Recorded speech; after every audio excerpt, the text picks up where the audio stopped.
He's talked about brokering peace, which is better than what Joe Biden was doing.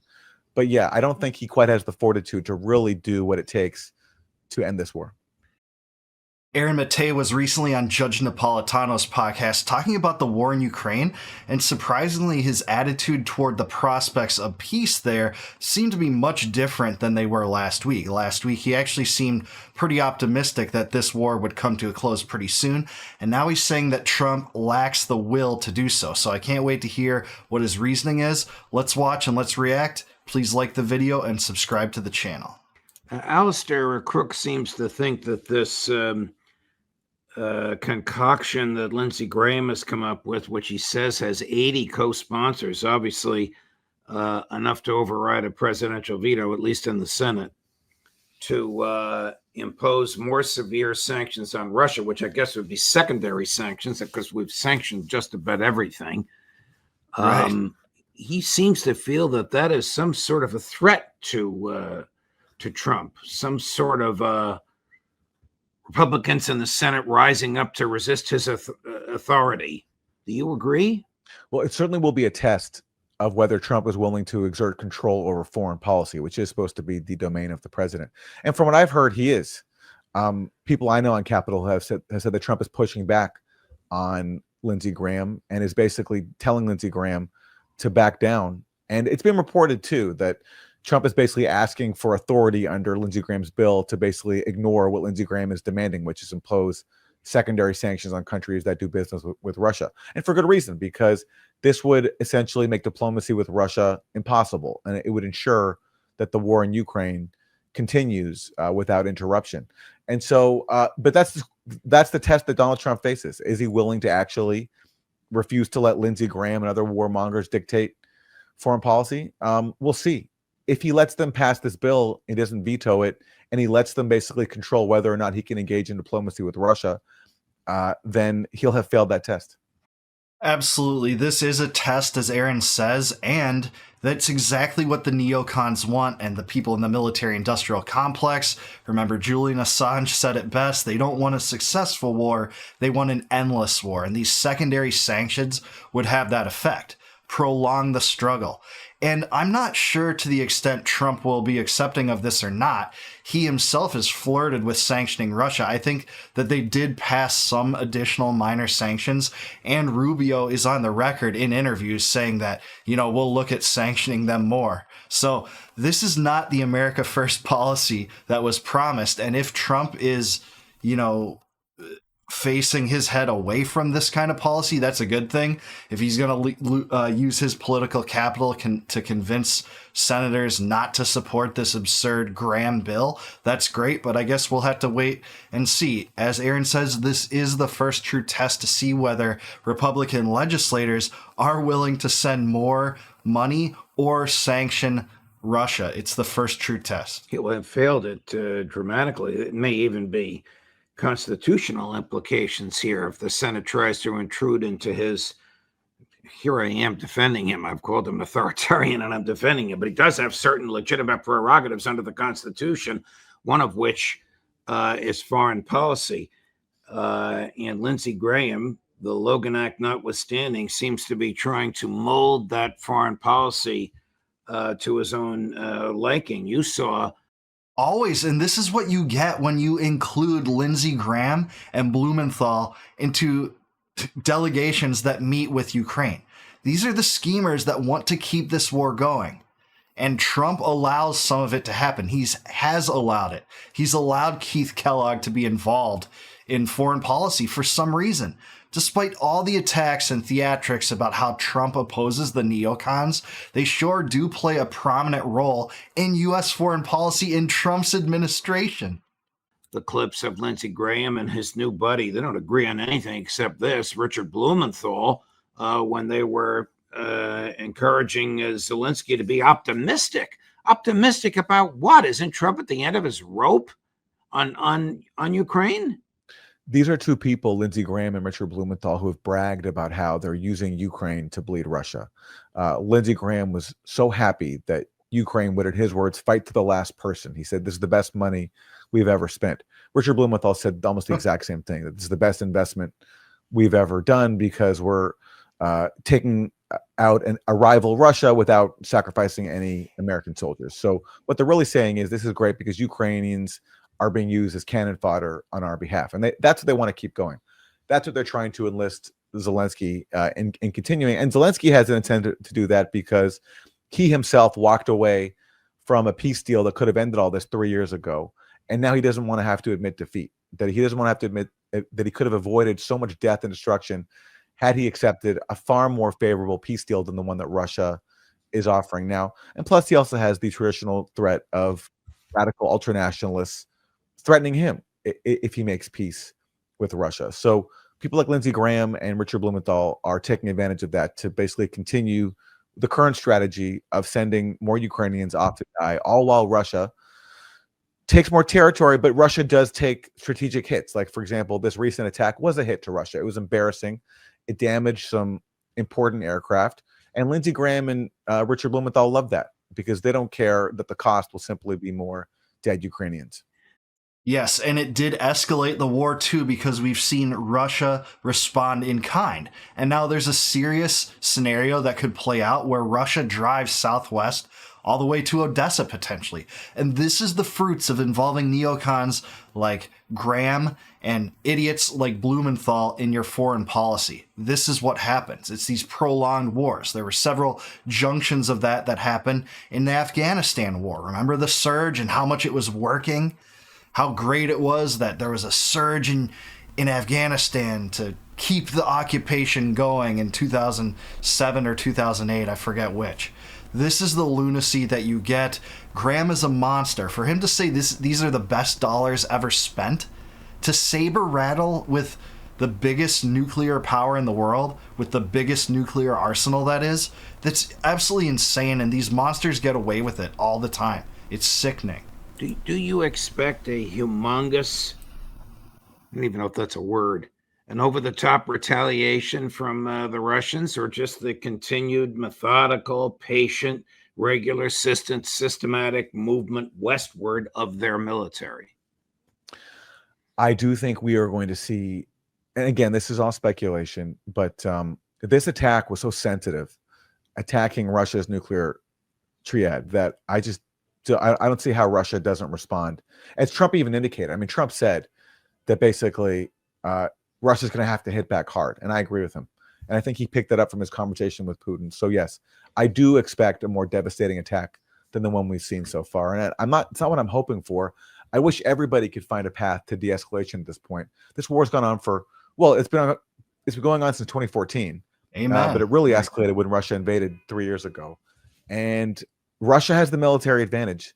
And so any escalation, I think, will only lead to a lot more suffering for Ukrainians who have suffered enough. So unfortunately, yes, I do think we're going to see a asymmetrical response from Russia. And despite this attack, this drone strike on the nuclear bombings, and all this talk of new sanctions and how to really stick it to Putin and Russia still control something like 85 or 90% of the Donbass. That hasn't changed.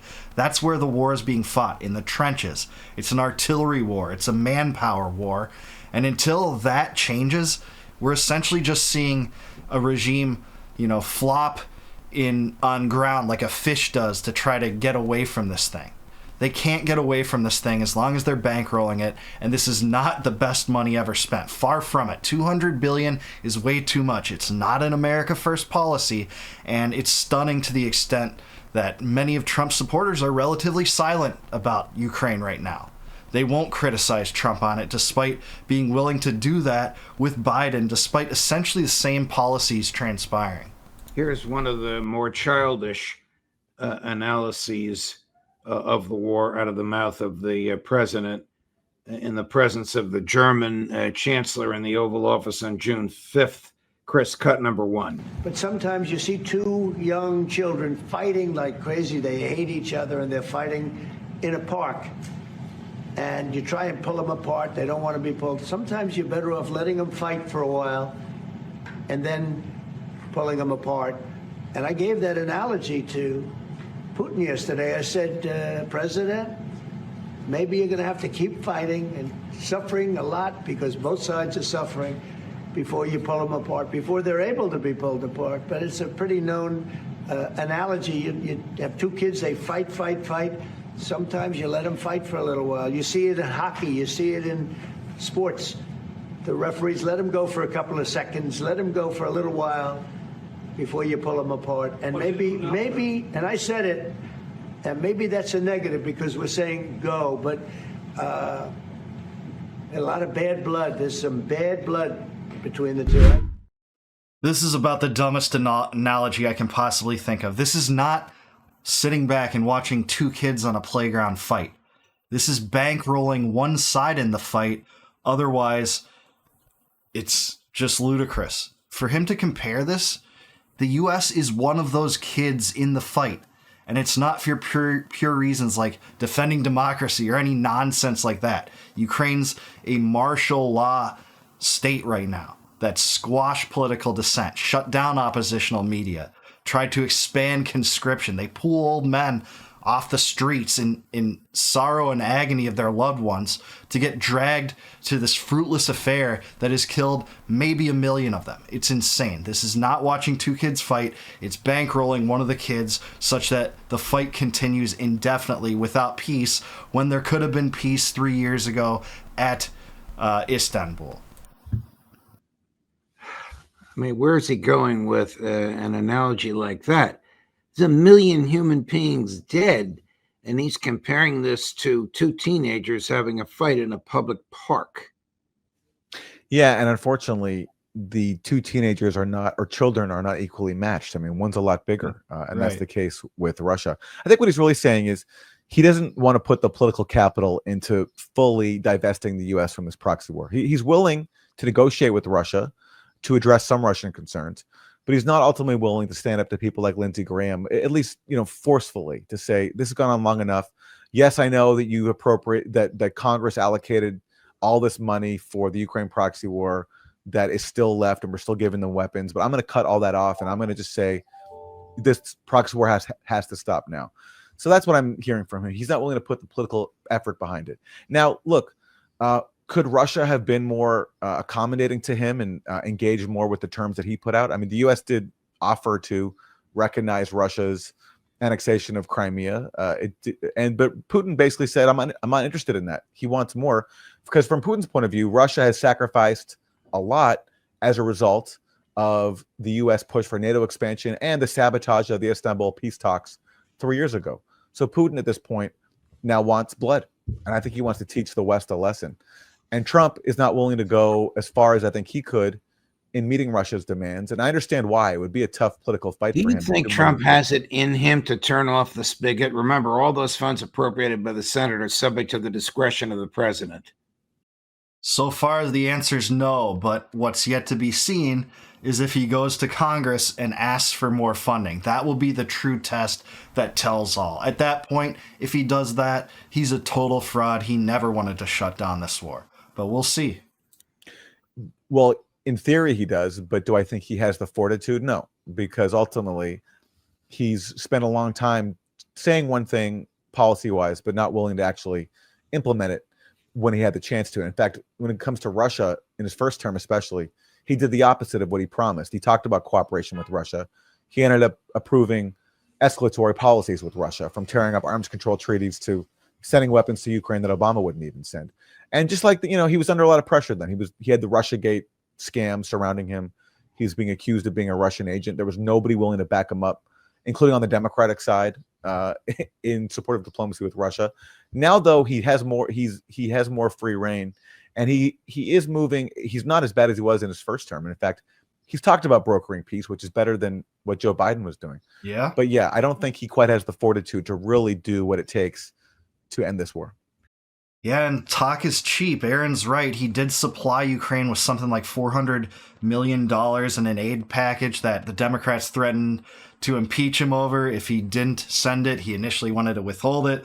He ended up sending it, and they still impeached him. And as of even a few months ago, he bragged about the javelins he sent because, like Aaron kind of implied there, Obama actually wouldn't even send that. So Trump was complicit to some extent in the beginnings of the ramp up of this war, not from 2014. 2014 is really the beginnings of the animosity, or if you go beyond that, the 90s when NATO expansion occurred. But for the U.S. to participate in the overthrow of a government on Russia's border and, float the idea that they'll be in the U.S. military alliance, that is really what sent these things over the edge. We'll have to see now. In some ways, Trump is better. There's actually diplomacy and discussions between him and Putin and Russia's foreign ministry, but we'll have to see.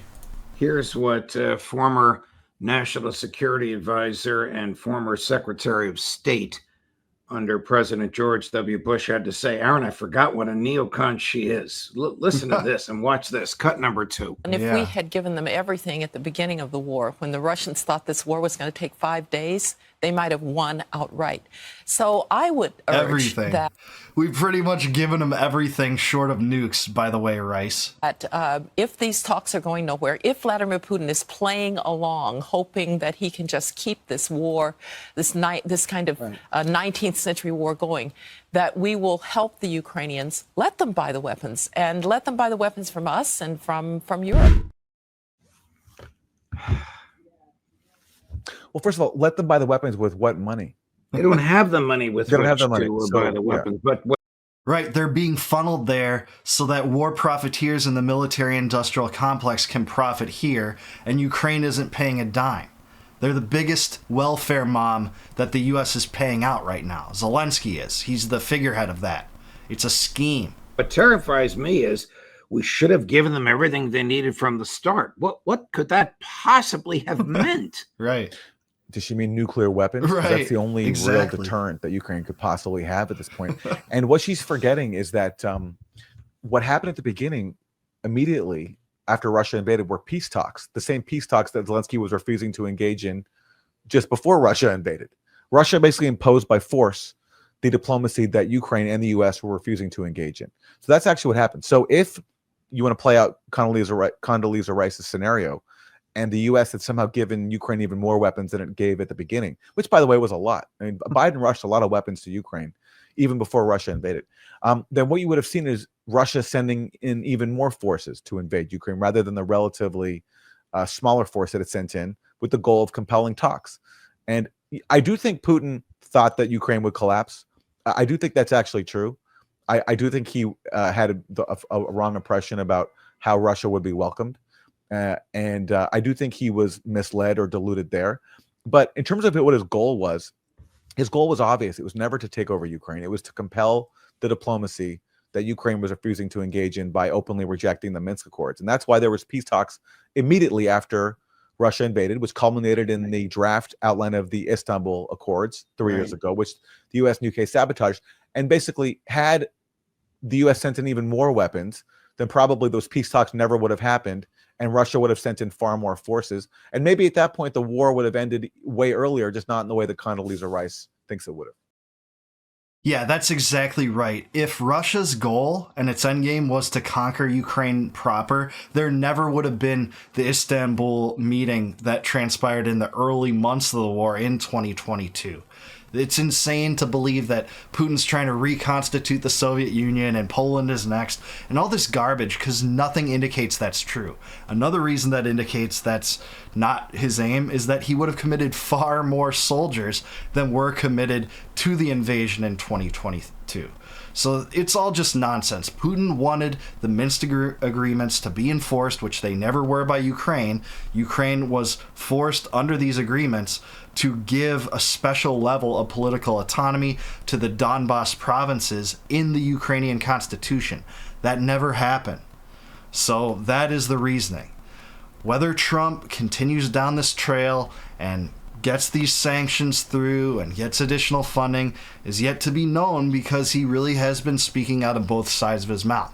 In one case, he's saying, in one case, Trump's been saying, well, we need peace. People need to stop dying. I've opened negotiations, and this is Biden's war. And then on the other side of his mouth, he's saying, Putin wants all of Ukraine. He wants to occupy and take all of Ukraine. That's what he wants. We need to stick it to Russia. We need to, show him who's boss.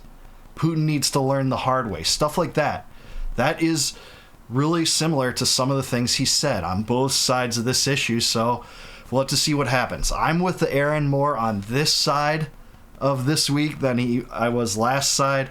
Last week, Aaron seemed to believe that this war won't continue very long. I think, I've never been less optimistic or more pessimistic about the war and its prospect of continuing a lengthy time in Trump's administration than I am now, especially given the attack on the nuclear bombers, which some think NATO powers other than Ukraine was involved in, which that would be catastrophic if it came to light too, because it would be a direct attack by a NATO power on Russia, which the U.S. is using Ukraine as a proxy for today. So we'll have to see what happens.